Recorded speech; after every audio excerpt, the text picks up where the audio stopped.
নমস্কার বন্ধুরা, টুসি জেসেলে সবাইকে স্বাগত জানাই। শীতকালে পিঠে পুলি প্রায় সকলের ঘরেই হয়ে থাকে, তাই আজ আমি আবার একটা নতুন পিঠের রেসিপি নিয়ে আপনাদের সামনে হাজির হয়েছি। আজকের রেসিপি ভাপা পিঠে। যারা আমার চ্যানেলে প্রথম ভিডিও দেখছেন তাদের কাছে অনুরোধ রইল আমার চ্যানেলটিকে সাবস্ক্রাইব করার। ভাপা পিঠে বানানোর জন্য অনেকে অনেক রকমের পুর ব্যবহার করেন। আমি আজ 3 রকমের পুর দিয়ে আপনাদেরকে ভাপা পিঠে বানিয়ে দেখাবো। আমি এখানে পিঠের পুরের জন্য ভিজিয়ে রাখা বরবটি আর আলু একসাথে প্রেসার কুকারে খানিকটা লবণ দিয়ে সেদ্ধ করে নিচ্ছি। 3টে সিটি দেওয়ার পর প্রেসার কুকারটা নামিয়ে রেখে গ্যাস ওভেনে ফ্রাইং প্যান বসিয়ে দিয়ে তাতে নারকেল কুড়ো দিয়ে দিলাম। এবার তাতে পরিমাণ মতো গুড় দিয়ে আমি প্রথম পুরটা বানিয়ে নিচ্ছি।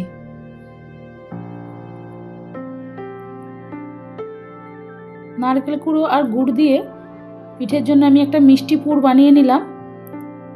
এবার আলু আর বরবটি যেটা সেদ্ধ করে রেখেছিলাম সেখান থেকে জলটা ফেলে দিয়ে আমি দ্বিতীয় পুরটা বানিয়ে নেব। ফ্রাইং প্যানে বেশ খানিকটা তেল দিয়ে দিলাম, তাতে 2 চামচ মতো গোটা জিরে আর বেশ কয়েকটা শুকনো লঙ্কা দিয়ে আমি একটু ভেজে নিচ্ছি।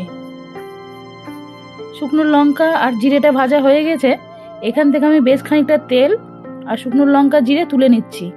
এইবার ওই তেলের মধ্যে বরবটিটাকে দিয়ে পরিমাণ মতো লবণ, হলুদ আর সামান্য পরিমাণ একটু সবজি মশলা দিয়ে আমি দ্বিতীয় পুরটা বানিয়ে নিলাম। সবজি মশলা না থাকলে আপনারা ধনে বা জিরের গুঁড়ো ব্যবহার করবেন। এই পিঠের জন্য ফুটন্ত জল গরম লাগবে, তাই আমি জল গরমটা বসাতে দিয়েছি। আর একটা পুরের জন্য আমার পোস্ত বাটা লাগবে, পোস্তটাকে বেটে নেব। আলুগুলো ঠান্ডা হয়ে গেছে, এবার আলুগুলোকে ভালো করে মেখে নিচ্ছি। পরিমাণ মতো লবণ দিয়ে দেব আর যে তেল লঙ্কা ভাজাটা তুলে রেখেছিলাম সেটা দিয়ে এবার আলুটাকে ভালো করে মেখে নেব। এবার যে পোস্তটা নিয়েছিলাম সেটাকে বেটে নিয়ে আমি এই আলু সেদ্ধর মধ্যে দিয়ে ভালো করে আরেকবার মেখে নিয়ে একটা ঝাল পুর বানিয়ে নিলাম। এইভাবে পিঠের জন্য 3 রকমের পুর বানানো হয়ে গেছে। আলু সেদ্ধ আর পোস্ত বাটা দিয়ে মাখানো একটা পুর, বরবটি ভাজার একটা পুর আর নারকেল আর গুড় দিয়ে একটা মিষ্টি পুর। তাহলে এবার পিঠে বানাতে শুরু করি। পিঠে বানানোর জন্য এখানে 700 গ্রাম চাল নিয়েছি, সেদ্ধ চালের গুঁড়ো নিয়েছি, আপনারাও সেদ্ধ চালের গুঁড়োই নেবেন। পরিমাণ মতো লবণ দিয়ে দিলাম। এবার যে জল গরমটা ফোটাতে দিয়েছিলাম সেই ফুটন্ত জল গরমটা নিয়ে আমি অল্প অল্প করে দিয়ে প্রথমে একটা খুন্তির সাহায্যে ভালো করে চালটাকে মেখে নেব। যেহেতু জলটা খুব গরম তাই আমি খুন্তির সাহায্যে এখন অল্প অল্প করে জল দিয়ে চাল গুঁড়োটা মাখিয়ে নিচ্ছি। 2-4 মিনিট এইভাবে মাখানোর পর চাল গুঁড়োটাকে কিন্তু আপনাদের হাত দিয়ে ভালো করে মাখাতে হবে। চাল গুঁড়োর পরিমাণ যদি বেশি থাকে সেক্ষেত্রে সময়টা একটু বেশি লাগবে। এখানে চাল গুঁড়ো মাখাতে আমার প্রায় 15 মিনিট সময় লেগেছে। দেখুন বন্ধুরা, আমি 2টো ডো বানিয়ে নিয়েছি। এরপর একটা ভিজে কাপড় দিয়ে ঢাকা দিয়ে রেখে একটা ডো থেকে অল্প অল্প করে লেচি কেটে আমি পিঠেগুলো বানিয়ে নেব। এরমভাবে গোল গোল করে লেচি কেটে নিলে প্রত্যেকটা পিঠের সাইজ প্রায় একই রকমের হয়, এতে দেখতেও ভীষণ ভালো লাগে। এই একটা পিঠে আমি আপনাদের এরমভাবে বানিয়ে দেখাচ্ছি, আপনারা আপনাদের পছন্দ মতো শেপে বানিয়ে নিতে পারেন বা এভাবেও বানাতে পারেন। আমি যে সমস্ত পুর দিয়ে পিঠে বানাচ্ছি আপনারাও বাড়িতে সেই সমস্ত পুর বানিয়ে এই পিঠে খেয়ে দেখুন, খুবই ভালো লাগে। বিশেষ করে পোস্ত বাটা আলুর পুরটা অসাধারণ লাগে। যারা ঝাল খেতে পছন্দ করেন তাদের তো খুবই ভালো লাগবে। এইভাবে সমস্ত পিঠেগুলো আমার বানানো হয়ে গেছে। এবার গ্যাস ওভেনে আমি একটি হাঁড়ি বসিয়ে দিয়েছিলাম, তাতে জল গরম হয়ে গেছে। হাঁড়ির মুখে আমি একটা ছিদ্রযুক্ত বাটি বসিয়ে দিয়েছি, তাতে আমি তেল ব্রাশ করে নিয়েছি। তারপরে একে একে আমি সমস্ত পিঠেগুলো দিয়ে ভাপিয়ে নেব। আপনারা চাইলে হাঁড়ির মুখে একটা পাতলা সুতির কাপড় বেঁধে রেখে সেখানেও পিঠে ভাপাতে পারেন।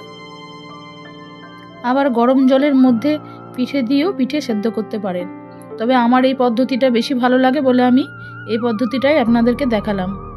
পিঠে ভাপানো হয়ে গেছে। প্রায় 10 মিনিট পরে আমি পিঠেগুলোকে একটা পাত্রে জল রেখেছিলাম, তাতে পিঠেগুলোকে দিয়ে আমি একটু ধুয়ে নিয়ে তুলে নেব। এতে কি হয়, পিঠের গায়ে যে আঠালো ভাবটা থাকে সেটা আর থাকে না। এইভাবে আমার সমস্ত পিঠেগুলো বানানো হয়ে গেছে। দেখুন বন্ধুরা, পিঠেগুলো দেখতেও কত সুন্দর হয়েছে। আপনারা বাড়িতে এভাবে পিঠে বানিয়ে খেয়ে দেখুন, আশা করি আপনাদের ভালো লাগবে। আপনারা অনেকেই এই সেদ্ধ পিঠে এরমভাবে গুড় দিয়ে হয়তো খান, কিন্তু এই সেদ্ধ পিঠেটা ভেজে খেতেও ভীষণ ভালো লাগে। এখন আমি সেই প্রসেসটাই আপনাদের দেখাচ্ছি। সেদ্ধ পিঠেগুলোকে ভাজতে গেলে আপনারা পরের দিনকে ভাজবেন। এখানে আমি ভাজার জন্য কিছু মশলা নিয়েছি। পেঁয়াজ, আদা, রসুন, একটু কাঁচা লঙ্কা বেটে নিয়েছি। ফ্রাইং প্যানে তেল দিয়ে তাতে একটু জিরের ফোড়ন দিয়ে দিলাম। এবার যে মশলাটা বেটে রেখেছিলাম সেটা দিয়ে একটু ভালো করে ভেজে নিতে হবে। একটু জিরে গুঁড়ো, সামান্য কাশ্মীরি লঙ্কা গুঁড়ো আর গোলমরিচ গুঁড়ো দিলাম। পরিমাণ মতো একটু লবণ দিলাম। সামান্য পরিমাণ হলুদ দিয়ে মশলাটাকে ভালো করে কষে নেব। এখানে আমি কিছুটা টমেটো সস ব্যবহার করছি, এতে পিঠে ভাজার স্বাদটা আরও বেড়ে যাবে। সামান্য পরিমাণ চিনি। এই সমস্ত মশলাগুলিকে ভালোভাবে কষে নিয়ে আমি পিঠেগুলোকে দিয়ে দিচ্ছি। এই সময় পিঠেগুলোকে একটু ভেঙে দিতে হবে, যাতে পিঠের ভেতরে সমস্ত মশলাগুলো লেগে যায়। অল্প পরিমাণ জল দিয়েছি। এরপর ঢাকা দিয়ে 2 থেকে 3 মিনিট রেখে দেব। তারপর ফিরে এলাম 2-3 মিনিট পরে। দেখুন বন্ধুরা, পিঠেটা এবার সম্পূর্ণ রেডি হয়ে গেছে। আপনারা এইভাবে বাড়িতে পিঠে ভাজা খেয়ে দেখুন, আশা করি আপনাদের খুবই ভালো লাগবে। এইভাবে সেদ্ধ পিঠেটা আমি গুড় দিয়ে পরিবেশন করছি, আর ভাজা পিঠেটা সস দিয়ে পরিবেশন করছি। আমার এই আজকে পিঠের রেসিপি আপনাদের কেমন লাগলো বন্ধুরা, আমাকে কমেন্ট বক্সে জানান। ভালো লেগে থাকলে একটা লাইক দিন। আজ আসি বন্ধুরা, অন্য একদিন আবার অন্য কোনো নতুন রেসিপি নিয়ে আপনাদের সামনে আসবো। নমস্কার।